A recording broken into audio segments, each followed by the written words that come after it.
الحلقة دي أنا مش هقول لكم فيها ولا ازيكم ولا عاملين ايه ولا أي حاجة، عشان الموضوع ده بجد أنا مش عارف ازاي الناس ساكتة عليه. يعني القناة بتاعت اليوتيوب اللي هو بتنزل أغاني قرآنية، أنت واحد ملتك ايه؟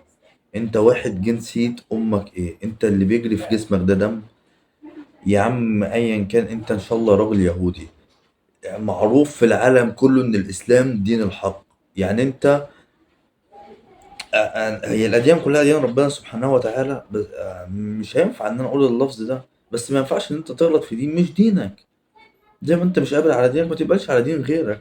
لكم دينكم ولا دين. أنت عم دينك أنت زي أنا شايف إن اللي عمل الموضوع ده عايز الترند من الآخر. أنت عشان تاخد الترند تطلع تغلط في الإسلام، تطلع تغلط في القرآن. أنت يا ابني أنت عبيط يا ابني ولا أنت إيه دنيتك؟ والفكرة إن هي مش قناة واحدة، ده هي 3000 قناة. يا جدعان، أنا شايف إن الموضوع ده هيجي من ناس واحدة بس وهم معروفين، اللي هم جماعتنا دول إياهم. هم عايزين يشوهوا دين الإسلام، عايزين يلعبوا في العقيدة، عايزين. ده جالهم شوية فلوس من شوية فيديوهات عملوها وعملوا خلخلة في دين الإسلام والجو. هو أي نعم عمرها ما هتحصل ولا يحصل أي حاجة في دين الإسلام، بس برضو أنت إزاي تطلع تعمل حاجة زي كده؟ يا جدعان أنا مش فاهم عقليته جابت إزاي إن هو يعمل حاجة زي كده.